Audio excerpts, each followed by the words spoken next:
భద్రాద్రి కొత్తగూడెం జిల్లా భద్రాచలంలోని 200 పడకల ఆసుపత్రి గతంలో ఎంతో వైభవపేతంగా మరి ఎన్నో అవార్డులని సొంతం చేసుకున్న ప్రభుత్వ ఆసుపత్రి 30 పడకలుగా ఉన్న ఒకనాటి ఆసుపత్రి ఈరోజు దాదాపుగా 200 పడకల ఆసుపత్రిగా మరి ఎంతో వైభవంతో ఉండాల్సిన ఆసుపత్రి ఈరోజు భద్రాచల ఏరియా ఆసుపత్రికే రోగం వచ్చింది.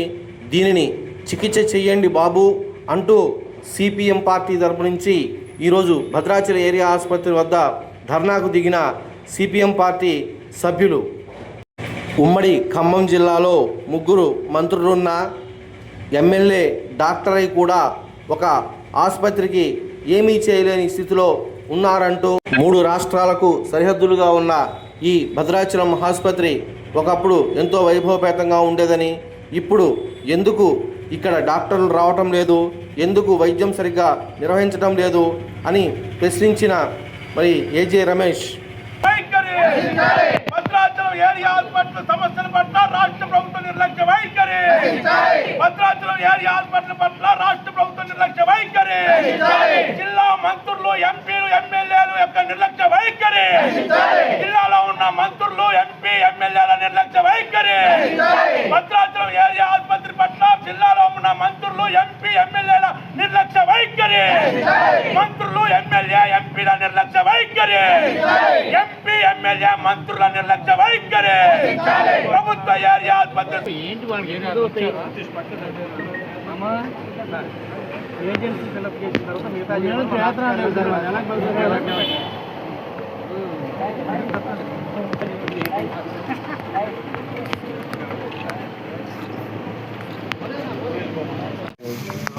ఈరోజు సిపిఎం పార్టీ భద్రాచలం పట్టణ కమిటీ ఆధ్వర్యంలో స్థానిక ప్రభుత్వ ఏరియా ఆసుపత్రిలో ఉన్నటువంటి సకల సమస్యలు పరిష్కారం చేయాలనే ప్రధానమైన డిమాండ్తో ఈరోజు ధర్నా కార్యక్రమాన్ని నిర్వహించడం జరుగుతుంది.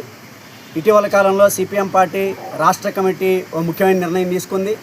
ఈ రాష్ట్రంలో ఉన్నటువంటి విద్య, వైద్యం ఈ 2 రంగాల పట్ల రాష్ట్ర ప్రభుత్వం యొక్క వైఖరి ఎలా ఉంది, బడ్జెట్ కేటాయింపులు ఎలా ఉన్నాయి, అక్కడ ఉన్న సౌకర్యాలు ఎలా ఉన్నాయి, అక్కడ ఉన్నటువంటి పోస్టులు భర్తీ ఎలా ఉంది అనేటువంటి దాని మీద పెద్ద ఎత్తున సర్వే నిర్వహించడం జరిగింది.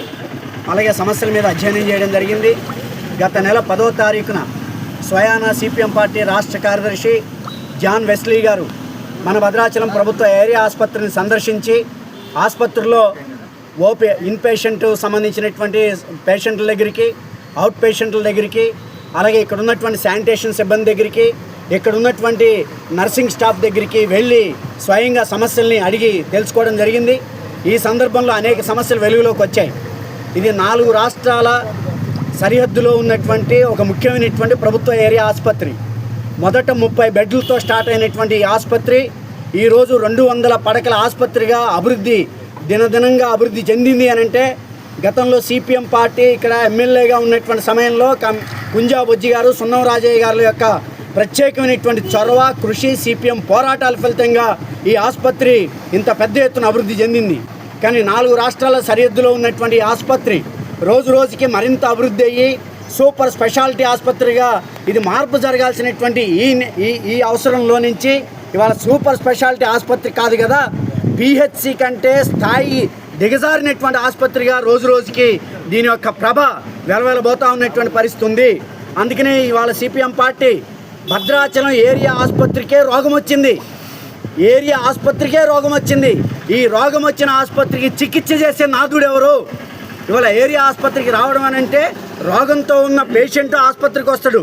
ఆసుపత్రికి వచ్చిన పేషెంట్కి ఉన్న జబ్బు న్యాయం చేసే బాధ్యత ఆసుపత్రిలో ఉన్నటువంటి సిబ్బందిది. కానీ ఆసుపత్రికే రోగం వస్తే ఆసుపత్రి బాగు చేయాల్సినటువంటి బాధ్యత ఎవరిది?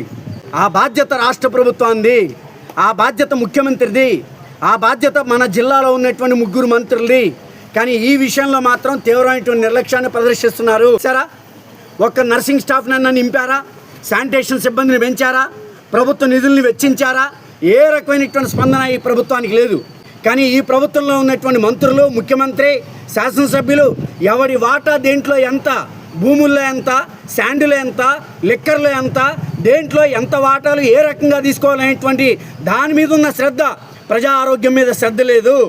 ఈరోజు ఈ ప్రభుత్వ ఆసుపత్రుల్లో స్వయాన మన భద్రాచలం శాసనసభ్యులు ఎమ్మెల్యే గారు ఆయన డాక్టర్గా ఉండి ఇదే హాస్పిటల్లో సూపరింటెండెంట్గా సర్జన్గా పనిచేసి ఈరోజు ఎమ్మెల్యే అయినటువంటి ఆయనే స్వయంగా వచ్చి ఇక్కడ ఆపరేషన్ చేశారు. ఆ మేరకు అభినందనీయమే. కానీ అదే సందర్భంలో ఎమ్మెల్యే బాధ్యతలు పెట్టి రోజు వచ్చి ఆపరేషన్ చేయలేడు కదా ఆయన వచ్చి. కానీ ఆయన బాధ్యత ఏంటి?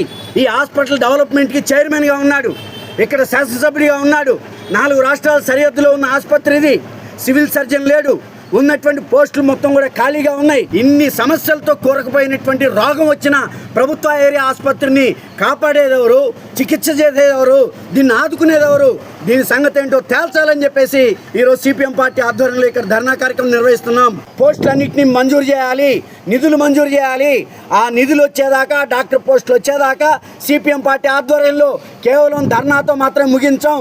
రాబోయే రోజుల్లో రిలే నిరాహారదీక్షలు, అవసరమైతే సమస్య తీవ్రతను బట్టి ప్రభుత్వం స్పందించకపోతే నిరవధిక నిరాహారదీక్ష కూడా సిద్ధం అవుతామని చెప్పేసి ఈ ప్రభుత్వానికి హెచ్చరిక చేస్తున్నాం.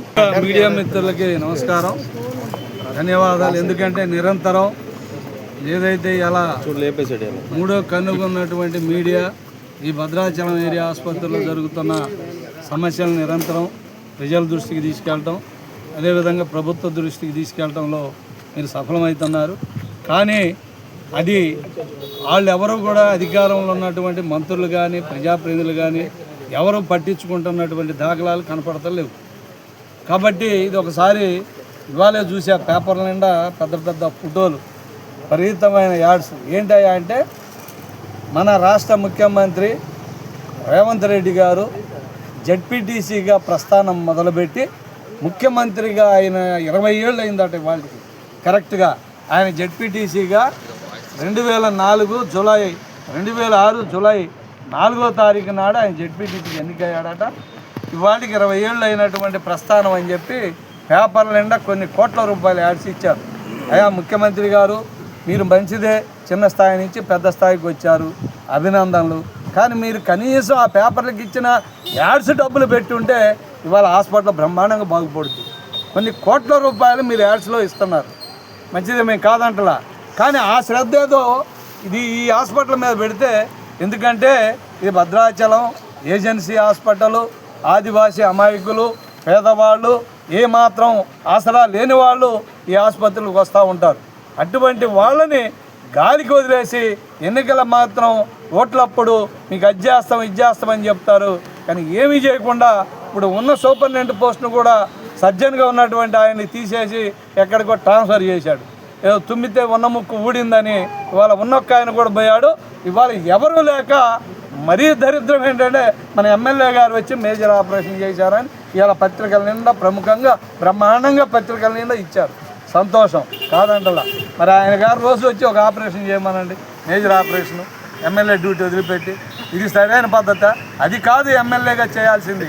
ఇక్కడ కావాల్సినటువంటి డాక్టర్లు నియమించడానికి అవసరమైతే ఇలా వైద్య శాఖ మంత్రి దామోదర్ నరసింహ గారి దగ్గరికి పోయి కూర్చొని నాకు ఈ పోస్ట్ కావాలని చెప్పి ఈయన కూడా ఒక డాక్టరు ఈ హాస్పిటల్లో సూపరింటెండెంట్గా చేసి ఉన్నాడు. కాబట్టి దెబ్బలాడి ఆ స్టాఫ్ నర్సుల్ని లేదా నర్సుల్ని ఇతర స్టాఫ్ని నియమించే దానికోసం ప్రయత్నం చేస్తే బాగుంటుందని చెప్పి నేను ఈ సందర్భంగా తెలియజేస్తూ